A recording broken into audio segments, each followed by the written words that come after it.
बढ़ाने में लगे रहते हैं। और आज के समाज के वो युवा जिनके ऊपर जिम्मेदारी है अपने परिवार, अपने समाज तथा अपने देश की आशाओं को बांधे रखने की, वही युवा 4x4 इंच की छोटी सी स्क्रीन पर अपनी कोमल अंगुलियों के घर्षण मात्र से अपनी भावनाओं की इमेजिंग भेज रहा है। 4 बोतल वोद का काम मेरा रोज का ने तबाह कर रखा है।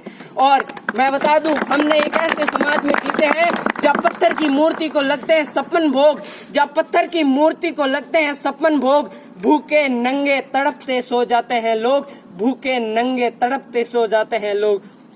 मजबूर को मजबूर समझिए मजदूर नहीं, मजबूर को मजबूर समझिए मजदूर नहीं, गरीब को काम दीजिए दान नहीं। अगर देने के इच्छुक है तो जीते जी रक्त दान दीजिए और मरने के बाद अंग दान देकर किसी मरते हुए को जीवन दान दीजिए। यही सच्चा राष्ट्र प्रेम है, यही सच्ची देशभक्ति है, यही सच्चा राष्ट्र प्रेम है, यही सच्ची देशभक्ति है। और मैं बता दूं कि हमारे देश की शिक्षा नीति केवल 2 तरह के लोगों के लिए बनती है, पहले वो जो विद्वान है और दूसरे वो जो धनवान है।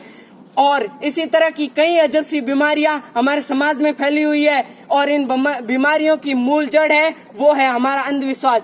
जब तक देश का युवा अपनी सफलता के लिए मंदिरों में जा जाकर नारियल फोड़ फोड़ कर भगवान को रिश्वत लगाता रहेगा और हमारे देश का शिक्षित वर्ग भी बिल्ली का रास्ता काटने पर खड़ा हो जाता है, अपने धर्म तथा अपने जाति को ऊंचा, दूसरे धर्म और दूसरी जाति को नीचा दिखाता रहेगा, तब तक ना तो इस देश में से अंधविश्वास खत्म होगा और ना ही हमारा राष्ट्र निर्माण संभव होगा।